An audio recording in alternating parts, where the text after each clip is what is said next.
கிறிஸ்துவுக்குள் பிரியமானவர்களே, ஆண்டவருடைய அருட்பணிக்காய் தங்களை அர்ப்பணித்து வாழ்ந்து கொண்டிருக்கிறதான பேராயர்கள், ஆயர்கள், உபதேசியார்கள், பாஸ்டர்கள் இவர்களுக்காக நாம் இப்பொழுது ஜெபிக்கலாமா?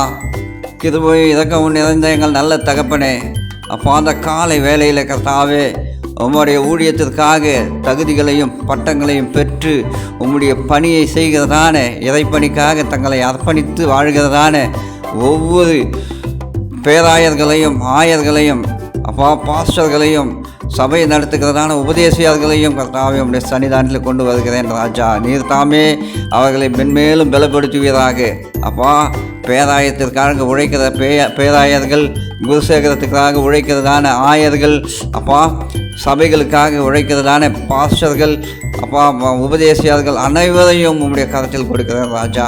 அப்பா, மந்தைகள் சிதறி போகாதபடி ஒரு நல்ல மேய்ப்பன் தன் வேலையை செய்யும்படியாக இவர்களை நீ கொடுத்து மக்களை கர்த்தாவே, சபை மக்களை நீ அவர்களுக்கு மந்தையாக கொடுத்து ராஜா மந்தைகளை மேய்க்கும்படியான ஒரு பணியை நீ கொடுத்திருக்கிறபடினால் நமக்கு சோத்திரம் ராஜா.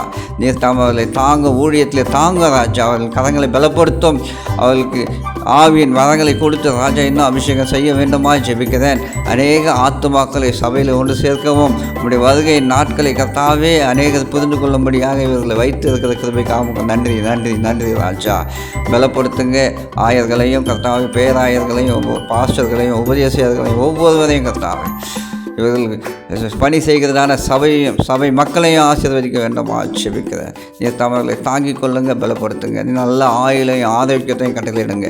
அவருடைய குடும்பங்கள் செழிக்க வேண்டும். அவருடைய குடும்பங்கள் மீண்டுமாய் கர்த்தாவை தலைமுறையாய் இறைப்பணியை செய்ய வேண்டும் ராஜா.